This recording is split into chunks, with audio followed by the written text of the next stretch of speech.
On April 22nd, 1987, at 9:47 in the morning, a doctor in a private clinic off Maximilianstrasse in Munich told Freddie Mercury that the test had come back positive. The confirmatory Western blot had been run twice to be certain. Freddie Mercury was alone in the room when he heard it. No assistant, no manager, no one who knew him. He left the clinic at 10:34, and for the next 12 hours, no one in the world who knew Freddie Mercury knew where he was or what he was doing. Those 12 hours have never been fully accounted for. They do not appear in any authorized biography in any detail. The people who were closest to him during that period, the people who were with him the day before and the following morning, have spoken about what they observed at the edges of that day. But the center of it, the 12 hours themselves, has remained a space that history walked past without stopping. This is what we know. This is what can be placed on either side of that silence. And this is the question that the silence itself keeps asking. What does a person do with the first hours of a knowledge like that? What do you do when the number on the clock says 10:34 in the morning? You are alone in a German city, and you have just been handed the information that will define the rest of your life? The music that Freddie Mercury made in the 4 years after that morning is the answer he eventually gave. But the 12 hours themselves belong to a part of the story that nobody is told. Before we go any further, if you want the stories that official history left blank, the hours that nobody documented, the moments that changed everything, subscribe to this channel right now and turn on notifications. These are the stories they hoped you would never find. Dr. Werner Hoffmann was a private physician based in Munich who had treated Freddie Mercury since 1983. He was not affiliated with any public hospital.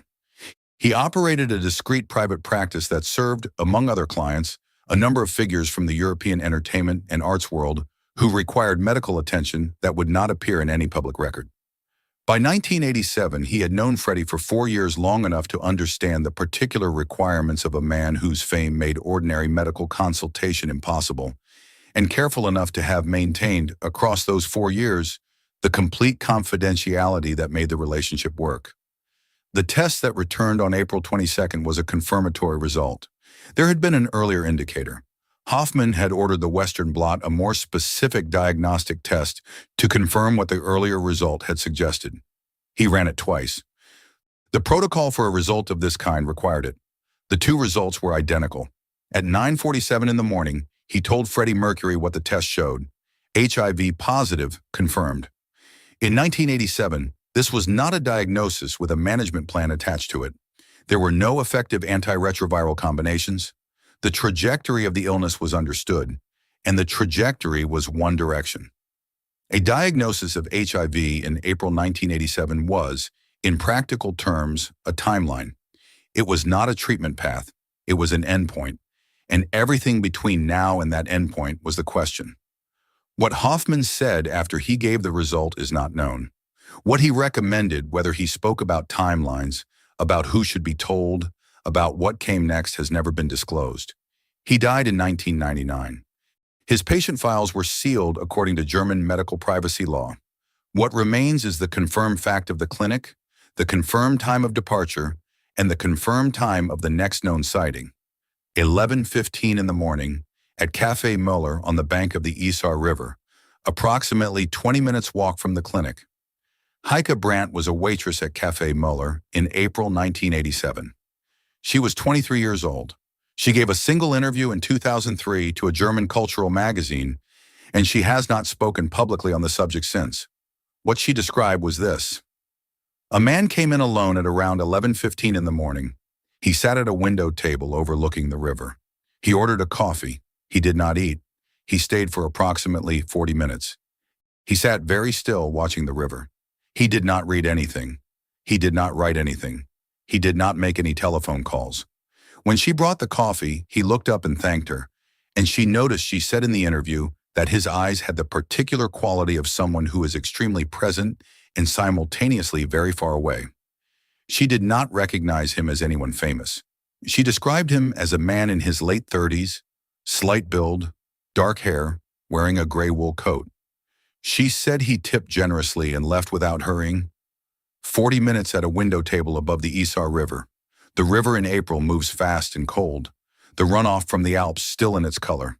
The cafe was not busy at that hour on a weekday.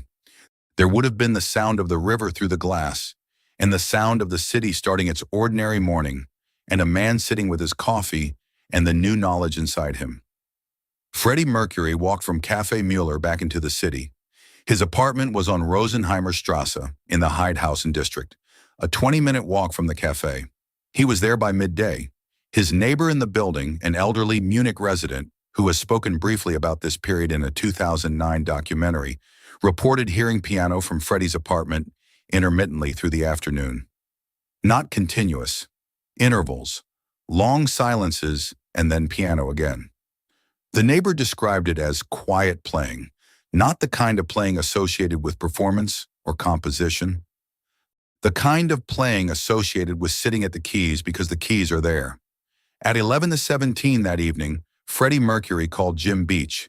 Jim Beach was at home in London. He picked up on the third ring. The call lasted 14 minutes. Jim Beach has confirmed in subsequent years that the call happened and that he received it. He has never disclosed a single word of its content.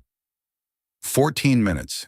At 11:17 in the evening, after a day that had begun at 9:47 in a clinic off Maximilianstrasse, after 40 minutes on the Isar riverbank, after an afternoon of intermittent piano in a Heidhausen apartment, 14 minutes. And then whatever decision had been reached inside, that silence was placed in the hands of the one person who would need to carry it forward. The following morning, April 23rd, Freddie Mercury arrived at Musicland Studios at 10:45. Musicland was the recording facility owned by Giorgio Moroder, located in the basement of the Arabella Hotel in Munich's Bogenhausen district.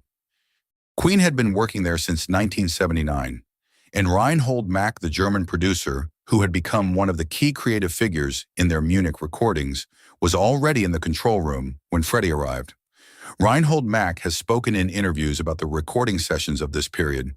He has not spoken specifically about April 23rd, 1987, as a distinct day, but he has described, in general terms, a quality that Freddie brought to the studio during the later period of the Munich years, a quality of focus that was different from the exuberance and experimentation of the earlier sessions. A kind of purposefulness, a willingness to attempt things in single takes that in earlier sessions might have been revised and rebuilt over days. Roger Taylor was in the studio that morning. He noticed something. He has said as much obliquely in interviews. Not on that specific day, not identified as connected to any specific event, but in characterizations of Freddie's presence in the studio during this period that share a consistent texture. Something had settled in him. Something had resolved. Roger Taylor is not a man who expresses this kind of observation sentimentally. He is precise and dry and tends to describe things in terms of what they produced rather than what they meant. What he has said is that the sessions in this period produced some of the best work Freddie ever committed to tape, and that Freddie arrived at those sessions in a state of mind that he had not previously observed in the same way. They recorded for 11 hours on April 23rd. Single takes on several tracks. The documentation of exactly which recordings were made on that day has not been publicly detailed. What is known is the broader catalog of work that emerged from the sessions of this period, the recordings that would become The Miracle, Innuendo, and the tracks that Freddie Mercury completed while dying, that were released after his death as Made in Heaven. The music that Freddie Mercury recorded in the 4 years between April 1987 and his death in November 1991 represents, by almost any measure, an extraordinary act of will. It is not the work of a man in retreat. It is not valedictory in the way that last works sometimes are cautious, summarizing, looking backward. It moves forward. The Miracle, released in 1989, is an album of strange, expansive ambition. Innuendo, recorded as Freddie's condition became increasingly severe, contains what many consider the most technically demanding vocal performances of his career. The title track alone, recorded in segments over days, assembled with a care that was part creative choice and part physical necessity, is 6 minutes of a man insisting, with everything he had left, on the full scope of what he could do. The people who worked with him in these years describe a figure who had made a decision and was executing it, not with resignation, with a specific, relentless intention. Brian May has spoken about recording sessions where Freddie's physical condition was visible to everyone in the room, where it would have been entirely reasonable to stop, and Freddie simply did not stop. Not from denial, from something more considered, from an understanding apparently already reached on some April morning in Munich, that the time remaining was finite, and the use of it was the only question that mattered. Jim Beach managed the process with the same discretion he had always brought to the things that Freddie Mercury needed, managed quietly. The diagnosis did not become public knowledge until November the 22nd, 1991, the day before Freddie died. For 4 years, the circle of people who knew was small and deliberate. The musicians, the close inner circle, the medical team. The public and the press, who had speculated for years, were not told. This was Freddie Mercury's decision, made on some afternoon on Rosenheimerstrasse, placed in Jim Beach's hands during a 14-minute call at 11:17 in the evening, and held without breaking for 4 more years. The 12 hours between 9:47 in the morning and 11:17 at night contain a decision. We do not have access to its architecture. We have the riverbank and the coffee and the piano and the phone call. We have the studio the next morning and 11 hours of recording and Roger Taylor noticing something. We have 4 years of music that followed, and that music is the most complete account we are likely to get of what was decided at the window table above the Isar. A man received information that most people would have met with grief or terror or paralysis, and he sat for 40 minutes watching a river, and then he made the music of his life. The 12 hours are a blank. What came out the other side of them is not. Made in Heaven was released in November 1995, 4 years after Freddie Mercury's death. It contains recordings made during the last period of his life, assembled by the remaining members of Queen from material Freddie had recorded, knowing he would not live to see it released. The album opens with a recording of him playing piano, a piece he had recorded years earlier, alone. It is the sound of a man at a keyboard in a private room, playing without performance, without audience. It sounds like an afternoon on Rosenheimerstrasse might have sounded to a neighbor through a wall. The clinic off Maximilianstrasse, where Werner Hoffmann practiced, no longer operates. The building still stands. Café Muller on the Isar riverbank still serves coffee to people who sit at window tables and watch the river move. Heike Brandt gave her one interview in 2003 and then returned to her private life. The recording from that morning or the morning after, or some morning in those 4 years, is somewhere in a vault, waiting to be assigned its date. The 4 years of music that followed April 22nd, 1987, did not happen despite that morning. They happened because of whatever was decided during it. The decision was made alone, without counsel, without the management structure or the legal team or the inner circle who would eventually carry parts of it forward. It was made by one person in 12 hours, most of which are unobserved, on the evidence of a coffee above a river and piano heard through a wall. The music that came out of that decision, the miracle, innuendo, made in heaven, is the most complete account available of what was decided. Not the facts of the decision, but the spirit of it, the refusal to stop, the insistence on making things completely until there was no time left to make them.